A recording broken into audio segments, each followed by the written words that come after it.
Hello students, आप सभी का स्वागत है एनालिस्ट आईएएस के यूट्यूब चैनल में। तो हमारा आज का टॉपिक जो डिस्कशन के लिए है, there have been a study on the potential of the sludge which is produced in our country India.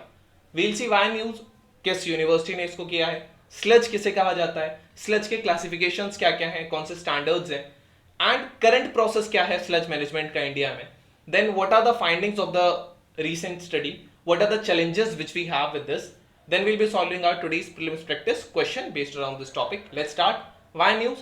Recently IIT Roorkee ने एक स्टडी में ये फाइंड किया है कि जो स्लज है जो इंडिया के सीवेज ट्रीटमेंट प्लांट्स में मिलता है उसमें बहुत हाई पोटेंशियल है to be used as a fertiliser, but it there is requirement of treatment before it can be used as unrestricted in farms और as a potential biofuel. So high potential है but still उसको further treatment की जरूरत है। So what is this sludge? Sludge एक thick residue होता है which is generated during the treatment of waste water और sewage in sewage treatment plants.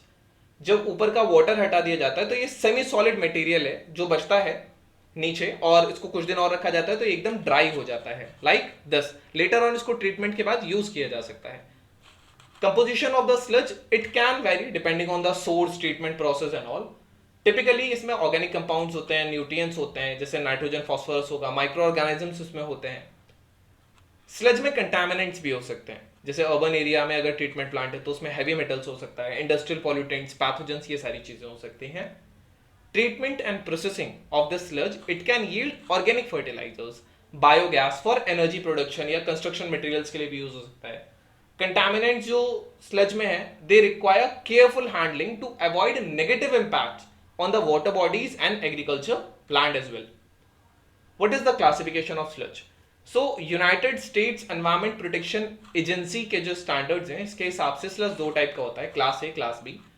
Class A safe होता है to be disposed of in open and it can be used as organic fertiliser. Class B वो sludge होता है जो restricted होता है agriculture applications के लिए, and it must not be expose to the sludge mixed soil, animals या people do not come in extensive contact. Sludge be maximum जो स्लज होता है वो क्लास बी में ही लाई करता है। That is it can be used in restricted agriculture applications without exposing edible parts of the plant to sludge mixed oil. So this is the condition. इसमें contaminants वगैरह, heavy metals वगैरह रहेंगे। So this is the case. What is the current process of sludge management in India?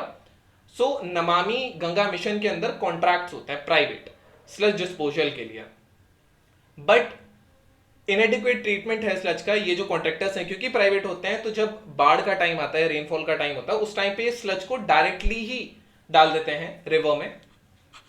Now, data on the chemical characteristics of the sludge is essential to incentivize these private players to treat and dispose the sludge properly. This study marks the first of its kind initiative in India, and it is aimed at effectively addressing the issue of sludge disposal. So, अलग-अलग जगह से sources से depend करता है sludge आ कहाँ से रहा है। Then there is waste water treatment plant, इसमें से water हटेगा, sludge बचेगा। This water can contain microplastics from this, and it can be released directly into the rivers. Then it can be used in the farmers. So ये कुल मिला के नुकसानदायक होगा ह्यूमंस के लिए। देन जो सीवेज स्लज है इसको सेपरेट कर लिया जाता है और ये एग्रीकल्चर लैंड में ट्रीटमेंट के बाद यूज किया जा सकता है as a fertiliser. What are the findings of the study? So ये जो स्लज एनालाइज हुई थी, it was analysed after drying. ये मैक्सिमम क्लास बी कैटेगरी में लाई किया था, जिसमें नाइट्रोजन फास्फोरस के लेवल हायर थे जो इंडियन स्टैंडर्ड्स रिकमेंड करता है, लेकिन जो पोटेशियम के लेवल थे ये कुछ स्लजेस में they were less than the recommended. Degree of pathogens, heavy metals, ये they were above the requirement recommended fertiliser standards. Calorific value अगर हम देखेंगे, ये 1000 से लगभग 3500 kilo calorie per kg lie कर रही थी, which is lower than the average calorific value of the Indian coal. What are the challenges ahead? Absence of standards. India के पास standards नहीं है to classify the sludges into any category. हम United States का use करते हैं। There is lack of processing. जो contractors हैं जो responsible हैं development और maintenance के लिए, in sewage treatment plants के लिए under this Namami Ganga mission. They are allotted land for the sludge disposal there, but maximum of the sludge is often left untreated, leading to release into the rivers directly. Local water bodies में rainy periods में इसको डाल दिया जाता है. Extensive treatment है. Even after the sludge is stored and blended with the cattle manure or the husk, local soil, या उसको 3 महीने के लिए स्टोर करें अगर हम पैथोजेंस किल करने के लिए भी, स्टिल उसको क्लास बी में ही रखा जाएगा. एंड इसको क्लास ए ग्रेड में कन्वर्ट करने के लिए एक्सटेंसिव और एक कॉस्टली ट्रीटमेंट लगेगा. What is this earth Ganga? So earth Ganga it implies sustainable development model and the focus would be on economic activities जो गंगा से रिलेटेड रहेंगी. प्राइम मिनिस्टर ऑफ इंडिया ने पहली बार इसको इंट्रोड्यूस किया था during the first national Ganga council meeting in the Kanpur in 2019, where he urged for a shift from Namami Gange to model of Arth Ganga. इसके 6 verticals. अर्थ का हिंदी में मतलब होता है इकोनॉमी, पैसा. सो गंगा से रिलेटेड आसपास की सिटीज में एम्प्लॉयमेंट जनरेशन, इकोनॉमी जनरेशन, ये इसका बेसिक है. इसके 6 वर्टिकल्स हैं. पहला है zero budget natural farming. It includes chemical free farming for 10 kilometres on the both side of the river banks, generating more income पर ड्रॉप. और गोवर्धन स्कीम है फार्मर्स के लिए, मैन्योर यूज करने के लिए. Monetization and reuse of sludge and waste water है. It envisages reuse of the treated waste water for irrigation, industrial purposes, revenue generation for urban local bodies. Then there is livelihood generation opportunities, जैसे कि घाट में हाट एक programme है. ये local products, Ayurvedic, medicinal plants, इन सबको promote करने के लिए है. एंड वॉलंटियर्स भी होंगे जैसे कि Ganga प्रहरीज.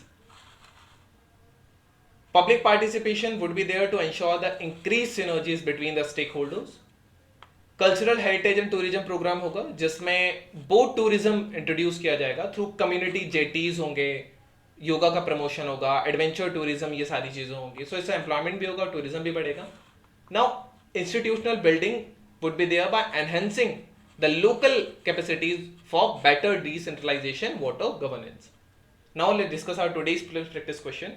Consider the following statements. The central idea of the Earth Ganga is linking people and the Ganga through bridge of economies in the line with the slogan of banking on the river Ganga.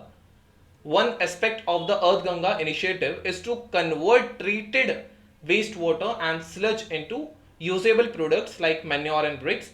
Which of the above statements are correct? You can type the answer in the comment section. So this was all about today's video session. Thank you. Have a nice day and stay tuned with the List IAS for your better preparation.